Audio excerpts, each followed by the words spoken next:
So there are 4 components, and each one of them kind of has a nickname. So component 1 is known as the test. So this is a computer-based assessment that you'll actually sign up for online and take at a testing center. There's testing centers all over the area, and there's different dates that they're available. It's designed to demonstrate your knowledge in a broad area of education. So while you may only teach 3rd grade or 2nd grade, it's really a much larger scope. If you are a secondary educator, it often includes areas outside of your level. So what different teachers have found successful is just to grab some textbooks from different levels and just kind of review those. It's stuff you knew in college. It's stuff you probably haven't thought about much since then. There are 3 constructive response exercises on the test. Each one is about 30 minutes in length. I'll have those that have taken it share in just a second. Many times I've heard that the samples and examples you can get online are very, very similar to those that you will actually be given during the test. So anything that you can do to practice with those is beneficial to you. And then it's 45 selected response items that you have an hour to complete. So that's kind of the nuts and bolts. Those of you that have taken it, can you please explain a little bit more of the meat of what it's about?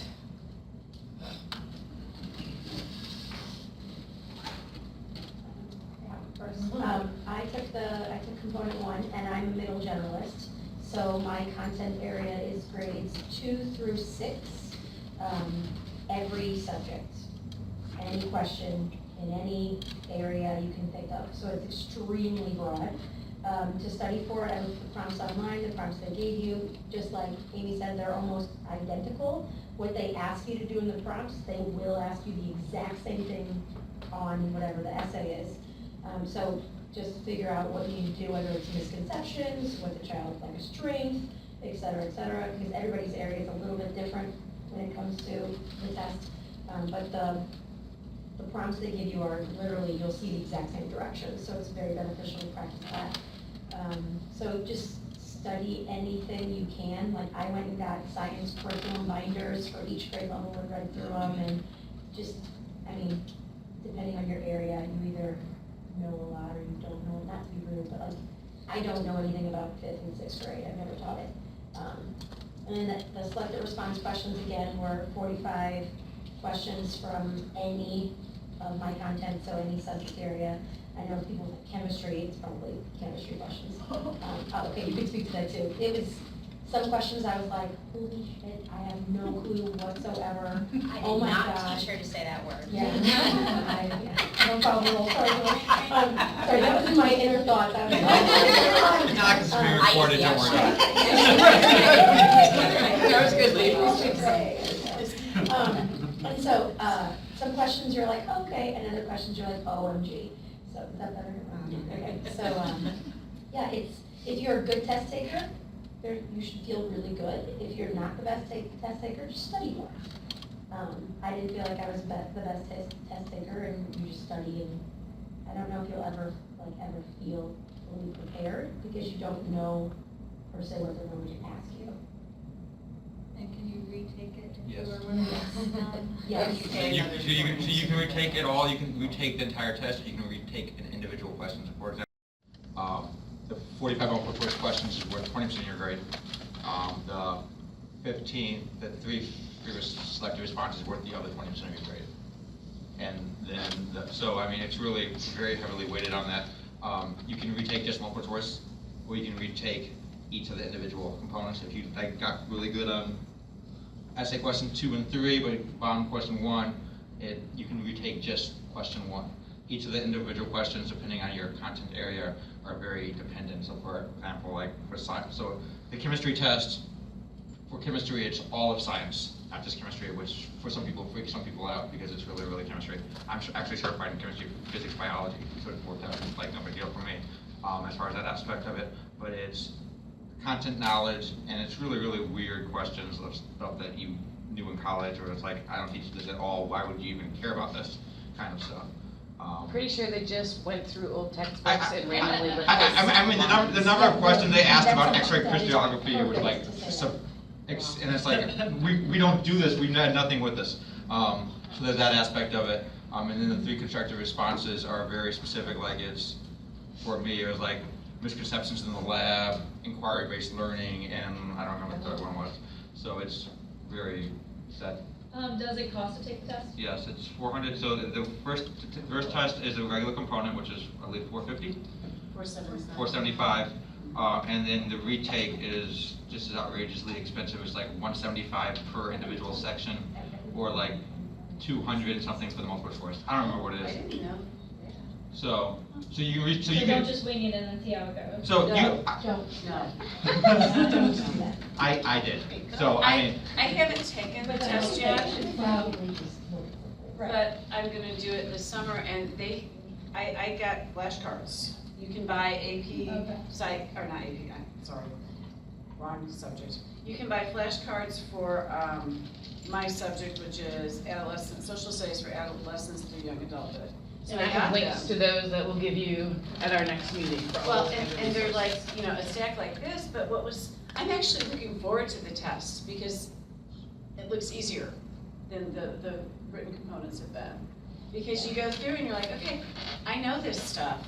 The only thing I don't know is like economics, but it shows you, how do you use the tools of teaching to help kids. That's one of the areas. And then it's, for me, US history, world history, geography, government, and economics. And so if you get those flashcards, you get an insight as to what might be on the test. And they're just a nice little thing to let you know. what's So stuff. at the very least, I would look at the selected response stuff and kind of sort of, you can focus on that, and that's kind of sort of, because it's, the questions are the same wording, so that's kind of sort of what I did. I'm a pretty big test taker, I'm not a big studier, so like, I pretty much winged it, but I think as far as like understanding the aspects of it, that was helpful. I mean, and it's just kind of sort of hard, because it's like when it is everything, there's nothing more frustrating than reading stuff and then like, there's nothing on it. And Yeah, that happens. so, I mean, spent hours studying, and so I don't know. Quick clarifying question. Melanie, you say you've already taken several components of certification, but you're taking the test last? Yes. Is You there can a- do your 3 more years of teaching in the classroom would give you that much more information. And I just didn't, Did everyone here do that test last? I did no, first. you did it I did first. first. I did it first. And you passed the first time? So passing is a loose term right now because it's revision, the 3 years of revision is not over yet. But you passed the test?